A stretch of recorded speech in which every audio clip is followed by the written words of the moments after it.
Do you ever have pain when waking up, especially soreness in your neck, tightness, to where you almost feel like you have to stretch all day, every day? Maybe it's your sleeping position. Maybe it's how your head is tilted when you lay down. I'll kind of show you what I'm talking about.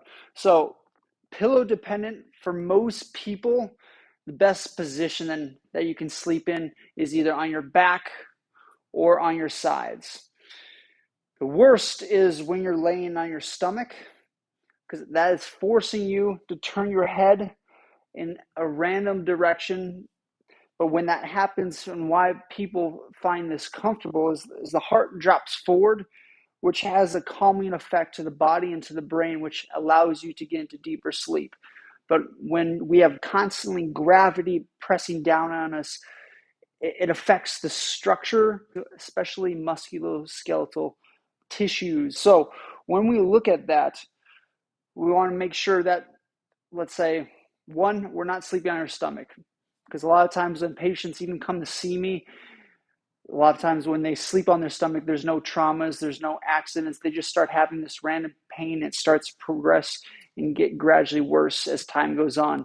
Well, when we're constantly dealing with gravity placing down on our body, the body will untwist to a certain degree, but a lot of times if you don't move or use the tissues, the body doesn't keep the resources to stabilize and to re-heal the body. So a couple things to pay attention to. Pillow. Are you sleeping on your back? If you are sleeping on your back, this one is perfect for you, or something that has a concave shape. So allows for better curvature in your neck to support and stabilize. However, if you are sleeping on your side and if you have to rely on just a small section for your head to go, let's say we roll, toss, and turn. If your head comes in the middle, going from here on the side, which is not bad, to here, just that extra tilting on top affects a bunch of different structures. For example, spine. We're laying fine, somewhat neutral. However, here it collapses. When it collapses, it affects the top bones in the neck, which when that happens over time, it can cause weird headaches, neck tension. It'll pinch off the nerves. It'll also constrict to a certain level the vasculature of the vertebral artery coming up into the brain. You add time, you add occurrences onto that, it's just going to get worse from there. So if you're going to sleep on your side, ideally, we have a water pillow, but something nice round to where if you end up tossing and turning, the head will stay more limited and more level than not. So that is one key area that we want to focus on. However, if you're sleeping on your back, you can still use a rounded pillow.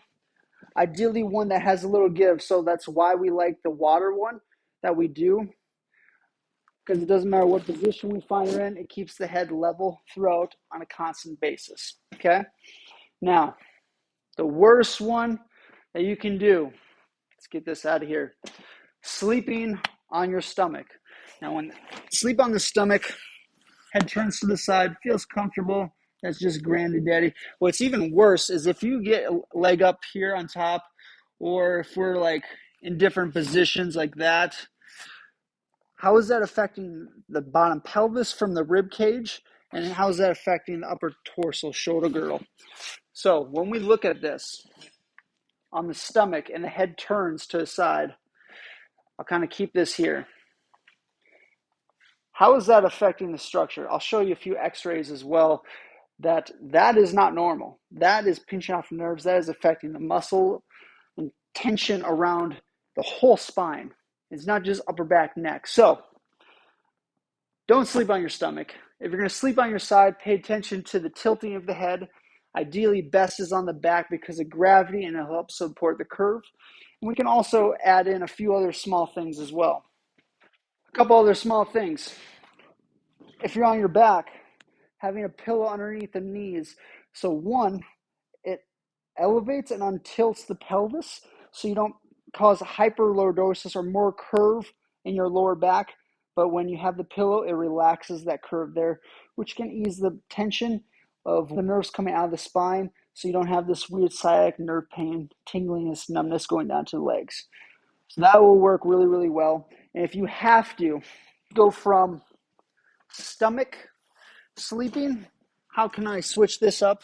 Well, first, we have to put a pillow barrier around the whole body, like on the front side, back side. Do we have to slowly convert pillows on the front and then slowly adding them on top so we can transition to the side on a week-to-week basis? That is one of the best ways that you can transfer from going face down on your stomach to your side. If you can go cold turkey, then go straight to your back. Beautiful. But as we go through this process of trying to change and figure out sleeping position, we don't want to miss the most important thing, and that's REM sleep. For certain people, whether it's kids or adults, the length of sleep. Now, getting as much REM sleep as you possibly can, or it's labeled as rapid eye movement, that's at the later stages of the sleeping times. That is where most of the growth hormone plays in. That's where most of the recovery and healing of not only mentally, physically, if you go to bed on a consistent basis, and even more importantly, waking up on a consistent basis, and yes, that is including weekends, it'll help train your circadian cycle and clock to help regulate all the other cells in your body. So really, really important there. And then even going into sleep, for most people, we don't want to elevate the cortisol levels because then keep the mind racing. So ideally, low, dim lights. You can even go outside watching the sunset, which will help train certain triggers for cortisol melatonin release to naturally occur, and also set a clock for neurotransmitters to start ramping up as you go into the day for the next day. So these are a few things in terms of sleeping positions, in terms of aspects of sleep that you can use in your everyday life. And yes, it's not easy to ingrain some of these things in your habit, but they will have a huge impact long term, especially the better you get and more consistent you get. So, if you have any questions, comments below. See you guys in the next one.